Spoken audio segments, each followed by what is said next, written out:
Through the lens of design, we can change the world. If you appeal to people at a visceral level, through taste in food, through scent in beauty products and functionality, and also, by the way, it's fair trade, low impact, circular, regenerative, organic, women's empowerment, all that yummy stuff is a value add. So it's about yes and. Welcome to the One Girl Revolution podcast. It's your girl, Kate, here. This week's episode of the One Girl Revolution podcast features the incredible Marci Zaroff. Marci is the founder and co-founder of so many different companies, so many different things.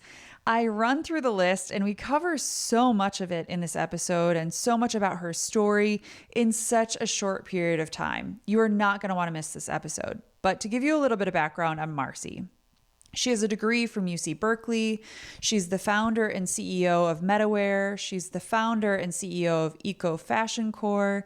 She is the co-founder of BeyondBrands Conscious Consulting Agency. She is the co-founder of Good Catch Foods. She is the co-founder of the Institute for Integrative Nutrition. She is the founder of Under the Canopy. She is the co-creator of I AM Enlightened Creations. She is the producer of Thread, Driving Fashion Forward, the documentary. And she is the author of ECOrenaissance. You got to check out her book. You got to check out all these different companies that she has been a part of. Check out her documentary. There is so much here. We could do an entire podcast series about Marci because she has accomplished so much. And in this episode, she shares so much about all of this and her inspiring journey through life. We discuss food, beauty, and fashion, and all that she's done and continues to do to make a positive impact in our world through these different avenues. And she's transforming the way that we and our world sees food, beauty, and fashion. Marci is doing such incredible and innovative things. You do not want to miss them, and you're going to want to be a part of them. So don't miss this week's episode. Here's my conversation with Marci. Marci, welcome to the One Girl Revolution podcast. Thanks for having me. I am so excited to have you on, and there is so much to talk about. I don't even know where to start or what we're even going to cover. I mean, there's just so many things that I want to ask you about, but one of the many things that you've done, just for our listeners who are tuning in for the first time, or maybe they don't know about the work that you've done or you're doing, you actually coined and trademarked the term eco-fashion in 1995. And I want to ask you about that. But you've also gone on to become this incredible eco-lifestyle entrepreneur, educator, and innovator. And so we're going to talk about so many different things that you've done and things that you're working on now. But just for people that are listening, let me just run through some of the many things that you have done. You have a degree from UC Berkeley. You're the founder and CEO of MetaWear. You're the founder and CEO of ECOfashion Corp, co-founder of BeyondBrands Conscious Consulting Agency, co-founder of Good Catch Foods, founder and former CEO of Under the Canopy. People can look up all these different brands because I know we're not going to get to everything. Co-creator of I AM Enlightened Creations, producer of Thread, Driving Fashion Forward, the documentary, and you're also the author of ECOrenaissance. Oh my gosh, like what a mouthful. And there's so much there, Marci. And I know there's so much more, and we're not going to be able to get to all of that, but I figured I would just throw it all out at the people. Be careful what you wish for, like I said. And I know so much of it really is your story, your journey is like so many of our stories where it's like you put one foot in front of the other and you see an opportunity and you just keep chasing your dreams, but other things come into your path as well. I'm a professional pivoter.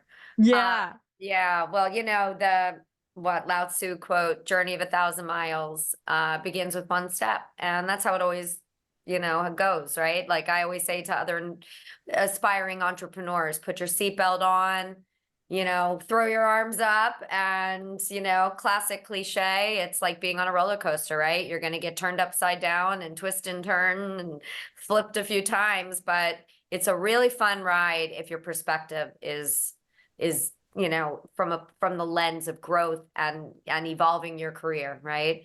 Which, as you can see by mentioning my journey, I've kind of lived at the intersection of food and fiber, or food and fashion, but always with a sustainable lifestyle kind of at the DNA of my work.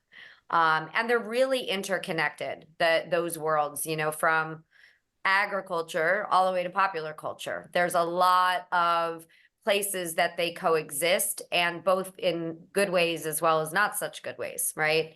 And so through the course of my career, and that's really what my book is about. It's my journey that starts with art, because we're all creators, right? We've created everything we see that's in, on, and around us. And we're obviously living in a world today that's, flooded with toxicity, and we're seeing natural disasters in an unprecedented way. There's a lot of fear and broken kind of energy out there. There's a lot of depression and anger, and there's just so much negativity, and especially for the younger generations who've kind of grown up with being entering their life with 9/11, and it's been a perpetual stream of just bombs being dropped, literally and figuratively. And so finding that positive light, and that's really kind of where my whole journey began, is reading a book called Living in the Light when I was just before my 16th birthday. And it just struck a really deep chord in me that there's more than what we see, right? And as creators, we can create whatever reality we wish. And since the world we're living in is broken, how do we hold hands and co-create a more positive, cleaner, greener, healthier world and life for not just human and environmental wellness, but farmer and worker welfare, and ultimately future generations like my kids. Yeah. Well, I want to rewind for a second, rewind back to that 16-year-old girl, or maybe a little bit before that. And I would love for you to share just a little bit about who you are, where you're from, and then when you read that book and kind of the steps that you took that sort of led you at the start of this journey. Well, I grew up in South Florida, so I'm an ocean girl. I'm a nature girl, outside all the time growing up. Love like the power of the sun, and just that light just always kind of resonated for me so deeply. And when I was right around the same time that I read the book, my best friend at the time, one of my best friends, she gave me that book. She also was a few years older than me, and she was a hairdresser. And one day she was doing my hair, and she said, "You got to smell this product. It's so amazing." And I was always the kid with the lemonade stand. Like, I was the kid with business cards at the age of 11, just wired as that kind of quintessential entrepreneur. And the product that she had me smell was the first Aveda product. And I just like breathed in. I was like, it's that intoxicating, like plant, essential oil essence. And then I turned it over and read the ingredients and went, whoa, this is so cool. Plant-based wisdom and indigenous cultures, and something, just really moved me. And so I actually ended up going to business school at UC Berkeley. First few years, computer science, and then sort of segued into finance and marketing. But I was the kid that was like cooking for all my friends, because when you said what happened when I read the book, well, I became a vegetarian. I started to study Eastern philosophy.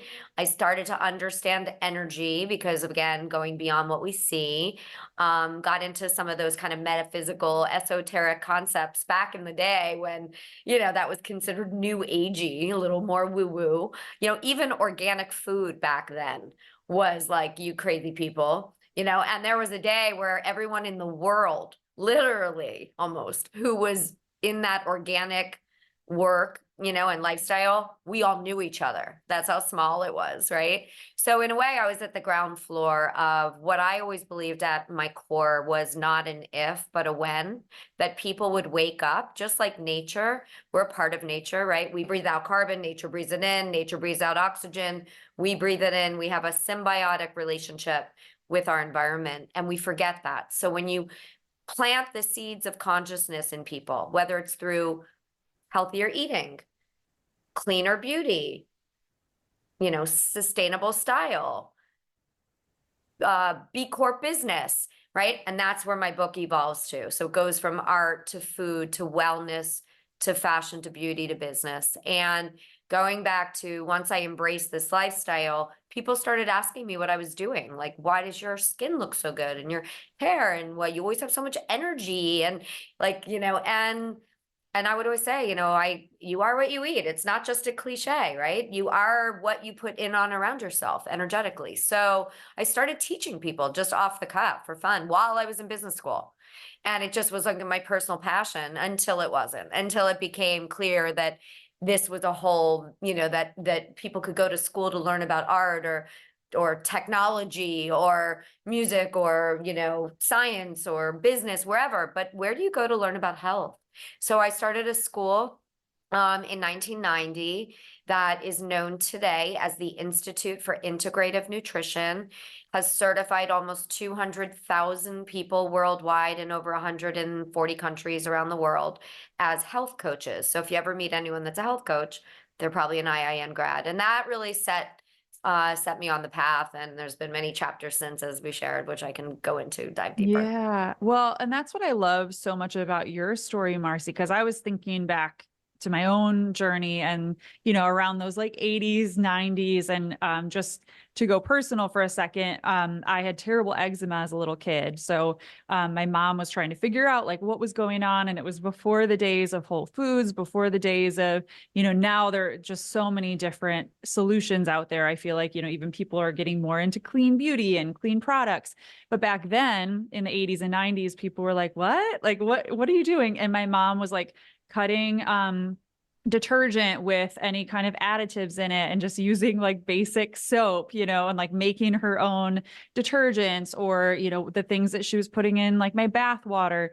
And then she started paying attention to what was in food and even like buying specific things that didn't have additives in them. And people thought she was crazy, Marci. And like here, she's like, was a woman before her time because she cleared up my eczema. I love your mom. I know, she's amazing. And she swears by prescription to nutritional healing, that book. She's bought it for like every single person, but So just fun. those different connecting points. And I love that. And people still to this day kind of are like their heads explode when I share my own story, my own journey like that. And I'm sure that you've had experiences like that. But to me, it's all interconnected. And you are just a perfect example of that. And the work that you're doing, it's not just, one straight line. It's like, no, we need to be paying attention to all the different things that we're putting in our bodies and, what we're spraying on our grass and like what we're washing our clothes in, all what our clothes are made with. I know you're doing a lot of work there with textiles. There's so much. And I'm glad that people are starting to open their eyes, I feel like, in a new way in this day and age. But there's still so much farther to go.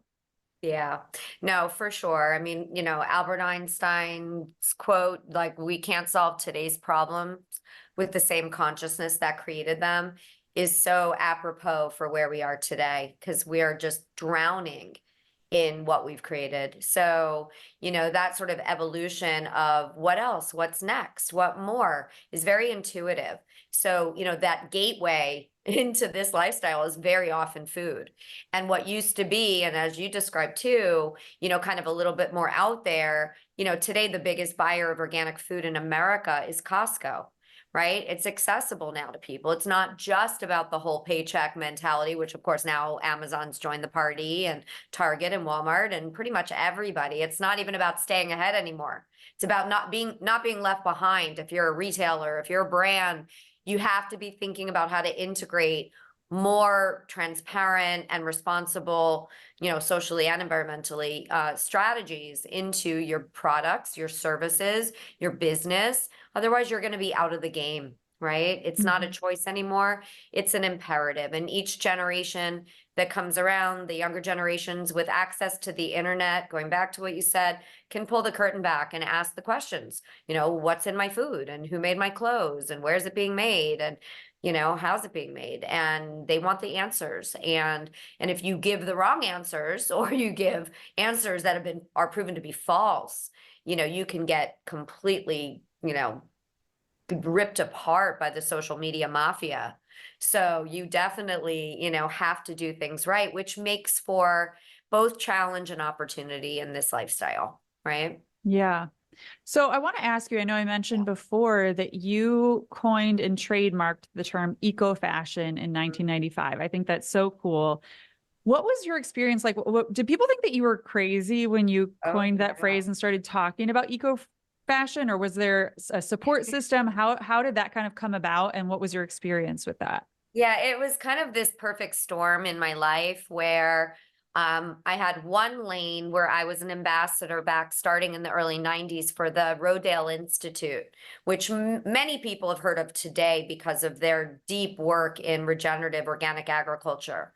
But back in the, early 90s, it was still kind of a, trying to prove that organic actually had merit through all the science and white papers they were doing. And so when I was working with them, I started to get exposed to cotton and learn that cotton was the dirtiest crop in agriculture. And it kind of threw me back because I got best dressed in high school. I always loved fashion, but I never really stopped to think about it, which a lot of people don't. And, you talk about eczema, a third of the population today is walking around with chemical sensitivities, asthma, allergies, eczema, psoriasis, skin conditions, rashes, and don't make that connection that it's not just what we put in our bodies that matters, also what we put on our bodies. The skin is the largest organ in our bodies. It's our primary organ for absorption, right? So, that's why, you say what you are, what you eat, but you're also what you wear, what skincare you use, what, personal care, putting against your skin. And so my next step after IIN was I met the founder of Aveda, which, as I mentioned, was kind of that like aha for me in a way. And we met at an environmental conference in the very late 80s and immediately just struck a conversation and became fast friends. Even though I was quite younger than him, we just spoke the same language and immediately decided we wanted to start collaborating. So we opened the first Aveda concept salon in New York together in my school. And then that led me sort of another lane besides Rodale led me into this sort of lifestyle mindset. And when I was sourcing and I was kind of creating that sort of the whole kind of spa sensibility, I started to see there were other products that I could potentially bring into that mix, whether it was like headbands, eye masks, cosmetic bags. And I started looking into that with, Aveda. And then a third lane happened, which is very kind of synchronistic because last night I went out to dinner with this client of mine who's been a client of mine for almost 30 years and a dear, dear friend who came to me at the school because she wanted to get pregnant and help her lifestyle, kind of shift so that she could build her immune system. And she ended up getting pregnant through diet and lifestyle. And one day we were shopping on Fifth Avenue. And again, this is, almost 30 years ago. And she was like, what about fashion? And I talk about this story in my book. And we were like in Bergdorf's and all of a sudden like that convergence of like all these pieces kind of went off in my head. And I went, I need to bring all the learnings from food and beauty into fashion. Bam. So I filed a trademark the next day. I started working with designers and I started, sourcing fiber and then having to figure out how to make yarn and fabric and kind of building from the ground up really at the beginning. And going back to the question you asked, yes, everybody thought I was crazy because people who love me were trying to protect me and said, Marci, these are two completely dichotomous worlds. Like people are into fashion. They want what it looks like, the material step, the surface, like all that. They don't care about the environment and human health and humanitarian and social justice issues. And then I had like the eco kind of green community that was, social justice and about changing the world and a lot of prejudice around the fashion industry, right? Too superficial, doesn't like lack substance. And I was like, wait a minute, I'm both. I can't be the only one. And I brought them together. And my mantra was, I want to change the world of style and style the world of change and bridge the tree hugger and the fashionista, and the tribe and the boardroom, right? Bring those worlds together because I am both. And little by little, through kind of doing some due diligence, like more and more people were like, yeah, that's kind of cool. So I started a brand called Under the Canopy. And it was the first sustainable fashion and home brand in North America. And I started by going direct to consumer back in the day when that was mail order. But the mail order catalogs allowed me to tell the story. I had beautiful imagery of the fashion. And what Horst, the founder of Aveda, always taught me, which is really the premise of my book, through the lens of design, we can change the world. If you appeal to people at a visceral level, through taste in food, through scent and beauty products and functionality, through style and visual appeal, in fashion, through money and business, and also, by the way, it's fair trade, low impact, circular, regenerative, organic, women's empowerment, all that yummy stuff is a value add. So it's about yes, and that it's not about compromise or sacrifice or deprivation. Joining and being a part of a sustainable lifestyle is empowering, it's positive, it's exciting, and it's a journey that you're always learning and growing on. I'm doing this 3 decades and I'm still learning new stuff every day. If you want to be a part of the revolution and support the work we're doing to uplift women's voices and their stories, please consider donating to our 501c3 nonprofit organization. Every dollar goes right back into the work that we're doing and will allow us to tell even more stories of inspiring women and girls to inspire and empower the next generation. Donate today at onegirlrevolution.com. That's the number onegirlrevolution.com. The world is changing, I feel like, so quickly now. It's like, I look back, I'm thinking about all the work that you've done like through the years. And I know your work in the fashion industry, but also in the other arms of work that you've done as well. You've grown and evolved and learned so much. But now in this day and age, and I don't know if it's social media or just things that are going on in culture, I just feel like we're on this like fast track to the future. Can you talk just a little bit about the fashion industry now? And I know you have so much work that you're doing now. I'd love to hear a little bit about like ECOfashion Corp and MetaWear and some of the work that you're doing. Yeah. So in those early years, I would go from like a natural products industry like event because my roots were there, right? And everyone would be like, I've got your back. Whole Foods, Wild Oats, like biggest competitors, always collaborating, right? It was like cooperation. And because there was a shared vision. And I would go to a fashion conference like Magic and it would be like, watch your back. Like it was just like dog eat dog, cutthroat. And little by little, I've just continued to try to infuse that mindset around, look, the fashion industry is one of the most polluting industries in the world. See statistics range and vary depending on what you include. If you include agriculture, transportation, all the impacts at the manufacturing level in the supply chains, 70% of the impacts happen at the fiber and material level, the social and environmental impacts. So when we look at virgin polyesters, acrylics, rayons, all the synthetic and toxic chemicals, they're emitting such a magnitude and multitude of toxic chemicals into our systems that, again, going back to we're wearing on our skin, right? Like you probably, or maybe you didn't, but have heard of the American Airlines lawsuit that happened when a bunch of stewardesses sued American because they were all getting sick from their uniforms, right? It's real. So, when you kind of start to like uncover and unpack all the impacts, and also in the supply chains that as retailers and brands were pushing their pricing down with fast fashion and the proliferation of more, who was getting hurt were the factory workers and the farmers and the raw material, like the people that were like growing and sewing the product. And then you had Rana Plaza, which today is Earth Day, but in 2 days is Fashion Revolution Day. And it's actually a day that the world just started screaming and we all came forward saying no more. Business as usual cannot continue. Who made my clothes? Where are they being made? How are they being made? And the Fashion Revolution Day, became a global movement of consumers demanding transparency and sustainability and accountability in the fashion industry. So I've watched through the decades this sort of 2 steps forward, 1 step back. I'm chair of the board of an organization called the Textile Exchange. And we founded it 22 years ago. I'm one of the co-founders. And it was, it was started by just a couple of us, Nike and Patagonia included. And fast forward, there are almost 1,000 members now. It's everybody's at the table.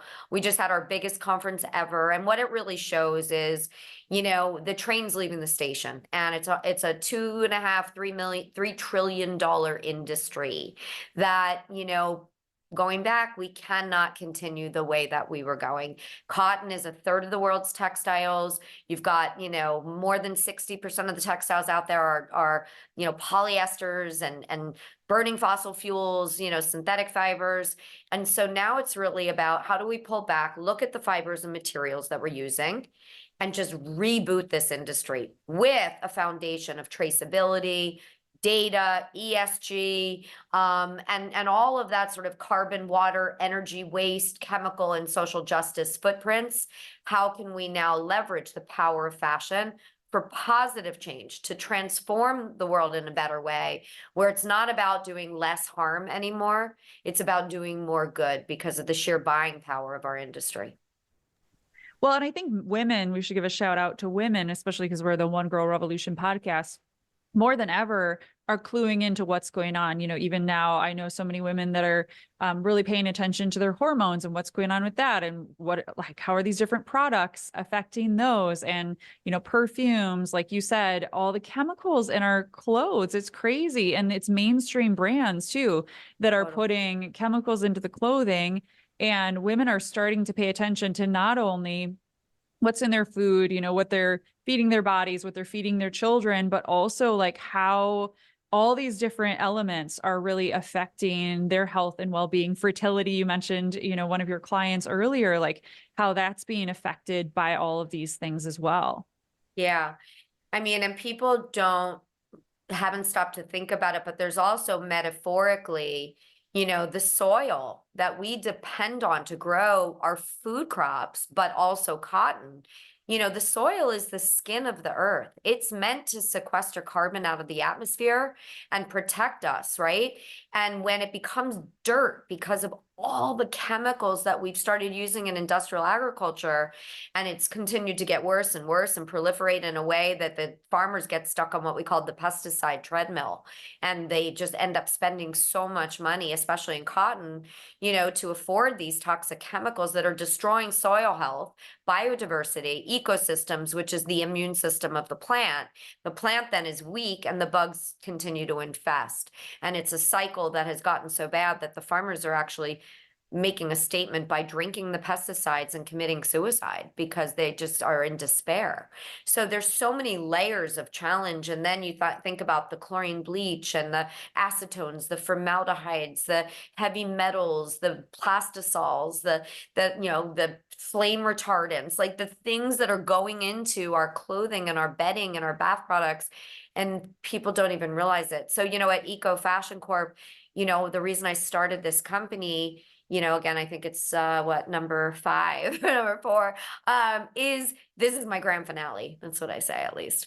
That we're here to meet brands, retailers, and consumers where they are and make sustainability easy, affordable, turnkey, whether you're a consumer and you want, really soft, cozy, organic sheets or towels or robes.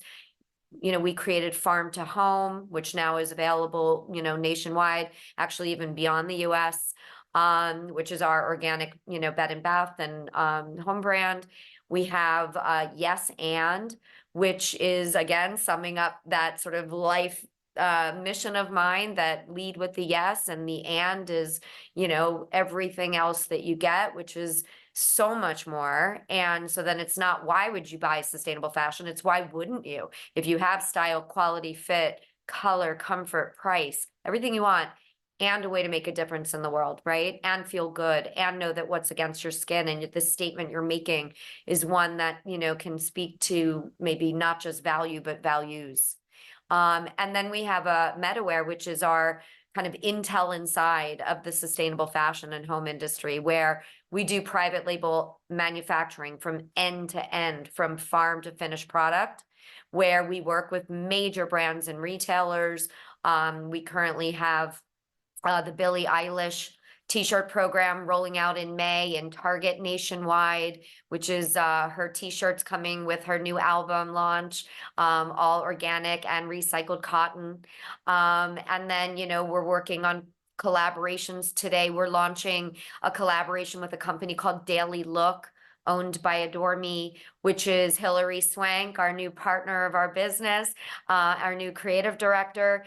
She's now the, face of Yes and in this campaign. And it's available at dailylook.com, where we're co-creating around organic fashion and a subscription box. So having fun and making it easy, and a lot more coming. I think policy, which is underway, starting in the EU, is going to actually be requiring major global brands and retailers to disclose their science-based climate targets and transparency of their supply chains. So this is just the beginning. I mean, we've seen organic food and clean beauty now line the shelves of our supermarkets and our mass market retailers, our CVSs of the world, and Walmarts and Targets.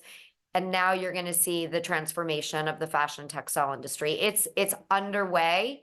There's still a lot of green hushing, just as much as there used to be greenwashing, meaning a lot of companies are scared to talk about it until they know they're doing it right, which again is why I started EcoFashion, to hold their hands and help them navigate those complexities so that we can create win-win-win models that are empowering women all along the supply chain, because it starts at the seed.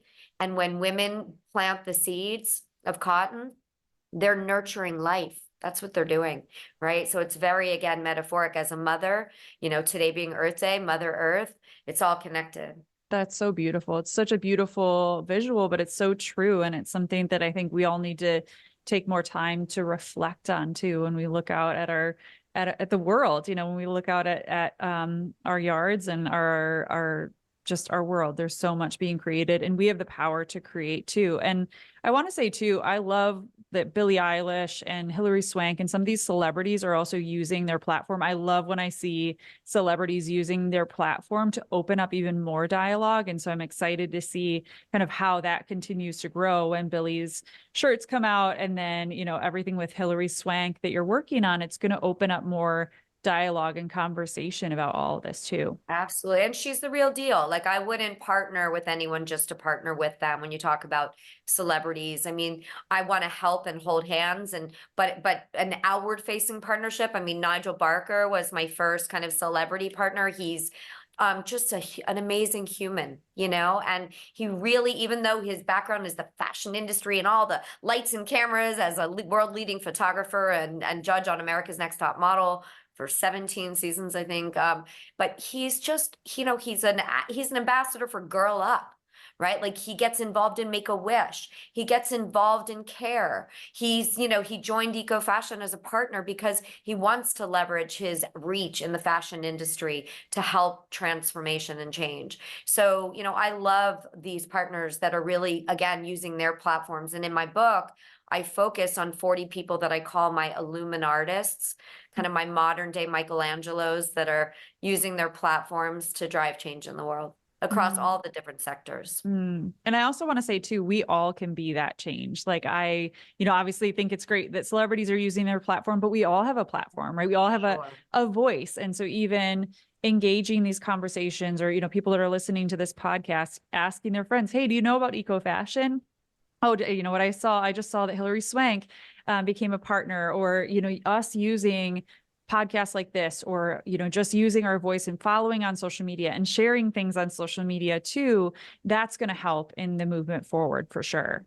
Yeah, no, for sure. I mean, it's like what Gandhi said, right? We have to be the change we wish to see in the world, eat the change, live the change, drink the change, wear the change. We can vote with our dollars. We can make choices that are going to support and nurture and build a better tomorrow, or we can make decisions and choices that are depleting and polluting and degrading and, and destroying the future for, the generations to follow. And so every minute and every day is a choice that we make. Marci, this podcast is all about stories. So obviously I wanted to have you on to share some of your story, but when I think about the work that you're doing, I know that you have impacted so many people, more people than you could even imagine. And I think about the people that maybe just found out about eco fashion. They'd never heard about it before or never had heard about, all the chemicals in our clothes.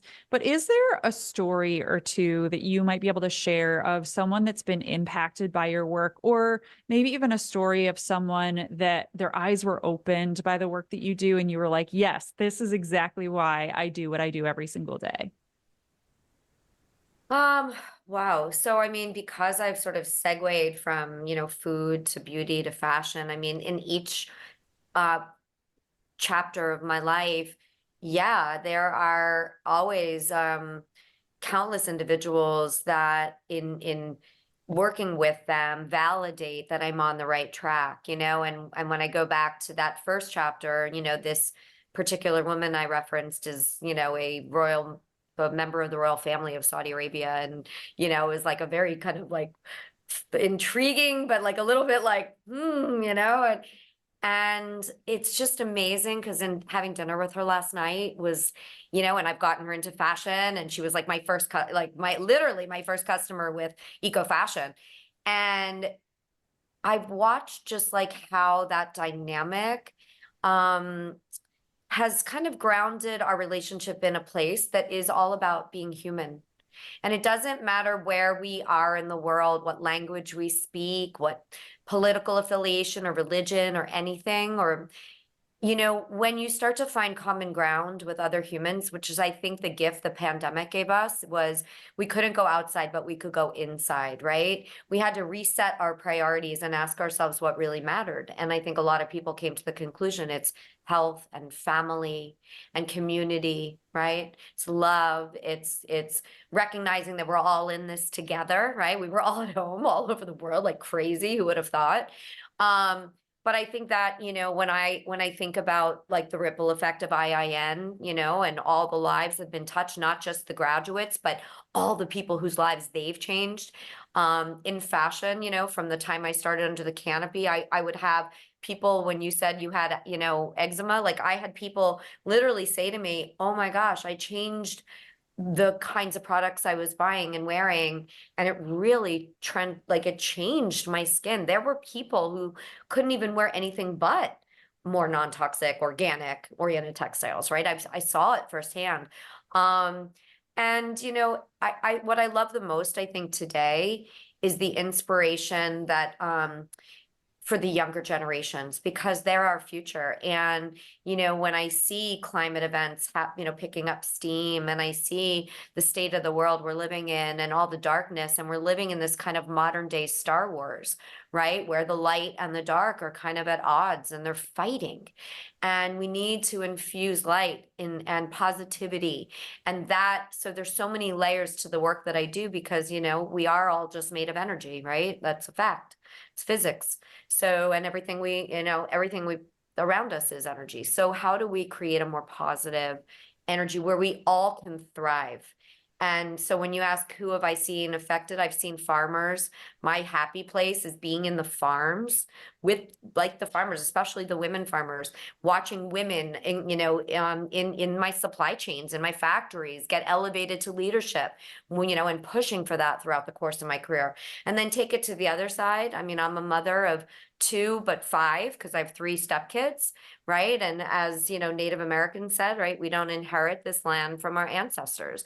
We borrow it from our children. So it's, as a citizen of the planet, a mother, and a serial entrepreneur, that's the purpose, the passion, that is part of my own business principles, which are about the 5 Ps, right? Not just profit, but people, planet, profit, passion, and purpose, or change profit to prosperity, right? Which is, we're all going to profit.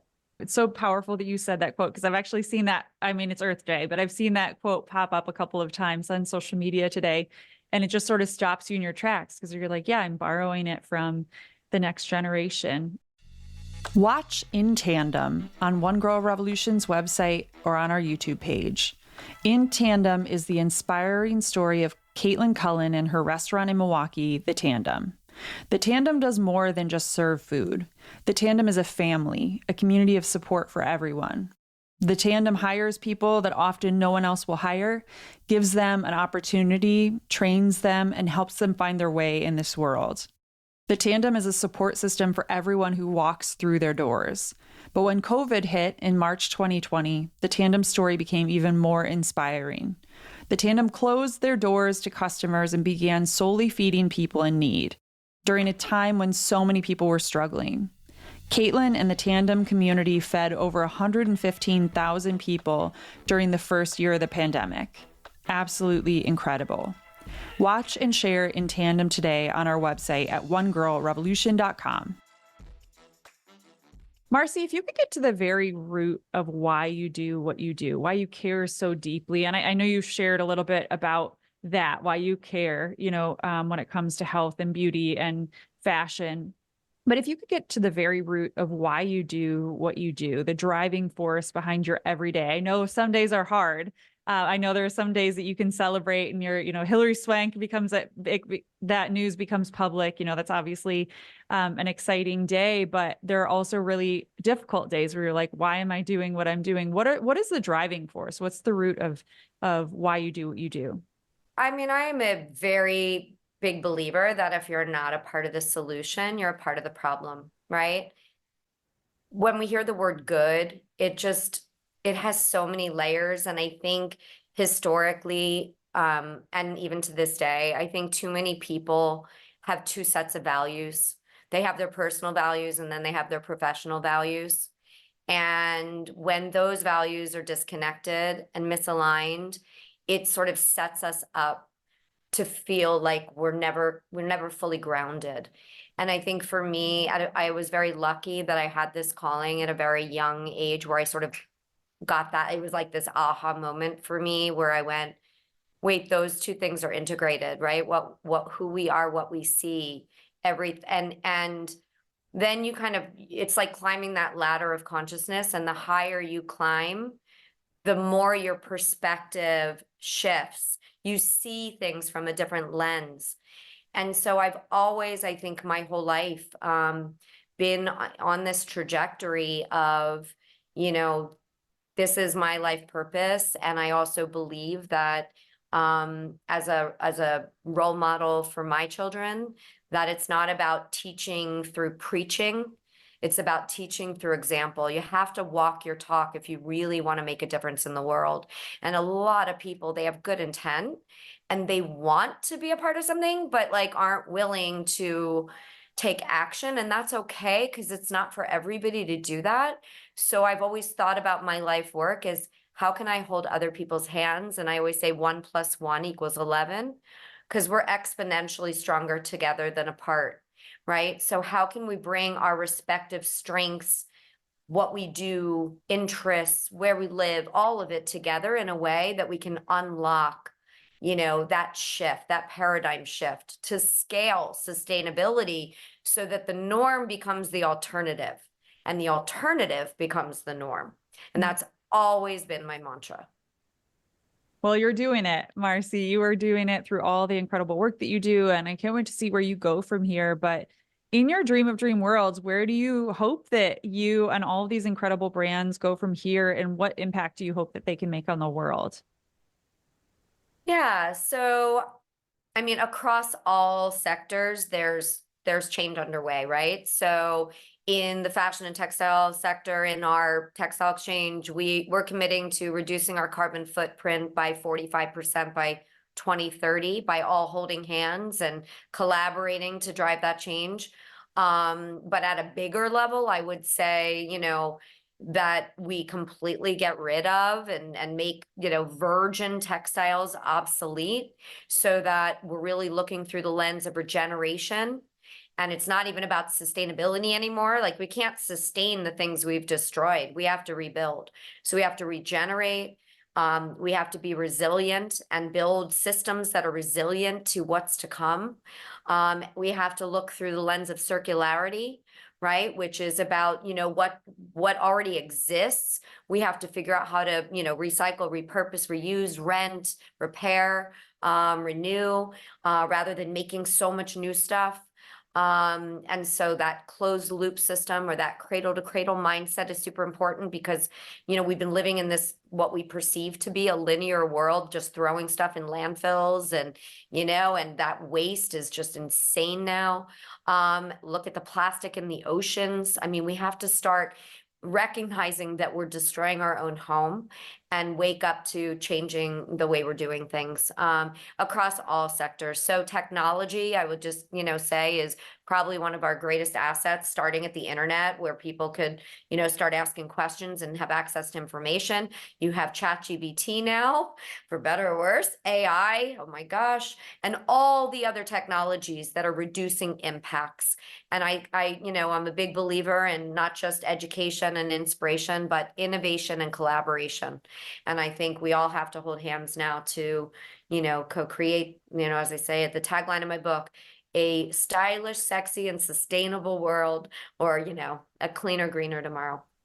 Well, I want to encourage everybody to get your book, everybody to follow you on social media. I will put a link to all the different ways that they can follow you and follow your great work, where they can get the book. I'll put all the information in the show notes about the documentary so people can watch it, because it's so important for us just to be educated about these things and ask questions and challenge the system. Even what I shared about my own journey with health and wellness, it really was asking questions and trying to it's almost like a puzzle, right? Figuring out what works, what doesn't. And so we're all on this journey together. And I think if we all do a little bit, it can make a big impact. And so I'm just so grateful to know you and to get to share your great work. What can people do to support the great work that you're doing? And what can we do to emulate your work in the world? Well, I do. I'm trying to keep up with posting on at Marci Zaroff. So follow me first and foremost, because you'll see all the different things I'm doing. But I would say, again, when you're making a decision about the choices, in your life, whether it's food, beauty, or fashion, get to know the brands you're supporting, the products you're supporting, and there's so much progress that's happening out there and more companies stepping up. So farmtohome.com lists all the websites that carry farm to home. It's Target and Costco, and I'm going to be on Home Shopping Network in August. And so you can watch me on air. And then through Yes And, check out yesand.style, check out dailylook.com.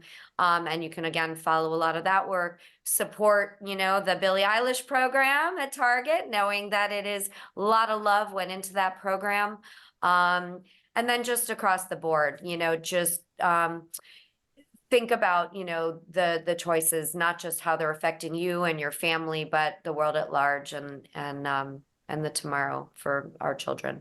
So, Well, yeah. I can't wait to follow everything that you're doing, and I can't wait to buy all of the things. I'm like, as we're talking, I'm like taking notes of all the different things I need to buy to support your great work. And I just am so appreciative for everything that you're doing. I'm so grateful to have you on the podcast. But before I let you go, Marci, I had you on the podcast because you are a one girl revolution. You're changing the world in so many different ways.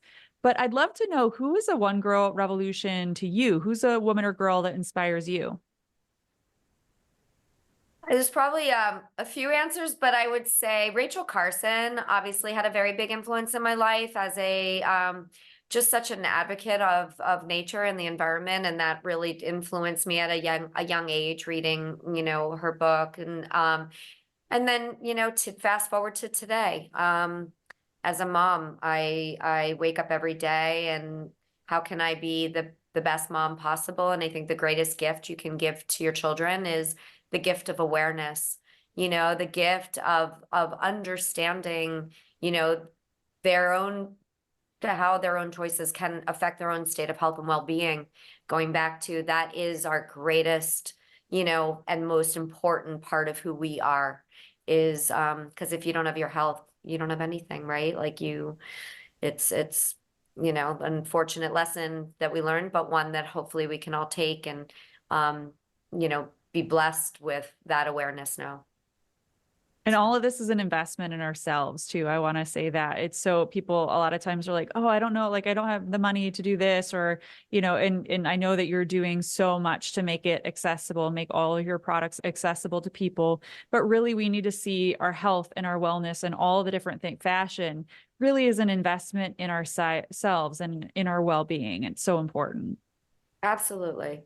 And, people don't realize that it goes beyond food. And that is why, when going back to my book, ECOrenaissance, which is available on Amazon and, lots of the kind of traditional book sites, I wrote it so that I could really get my voice out there, and by infusing in all these other people, you can really hear that this is about unity in the community, right? The principles of the ECOrenaissance are co-creation and connection and collaboration and community and consciousness. Those are the principles of this rebirth of humanity. That is what a renaissance is. And the eco part is the awakening that we're all a part of a collective ecosystem, right? It's like the butterfly effect. Every choice that we make affects somebody else out there. So, eco-renaissance is a rebirth of humanity through the lens of design and the realization that we're all connected. Marci, before I let you go, I always end this podcast on one question. So I'd like to ask you, if you could leave women and girls around the world with one message, what would it be? A couple of things sort of came into my mind at the same time. One is that work is love made visible. You can tell I love quotes, and it's a quote from the prophet. And it's a reminder that if we come from love, which is at the source, again, very metaphoric for we're going back to the source and the products we're choosing, right? It's about choosing things that start with that, clean, that seed, that love, that nature, that the things that we're really who we are and what we're about. And don't forget that, because it's so important.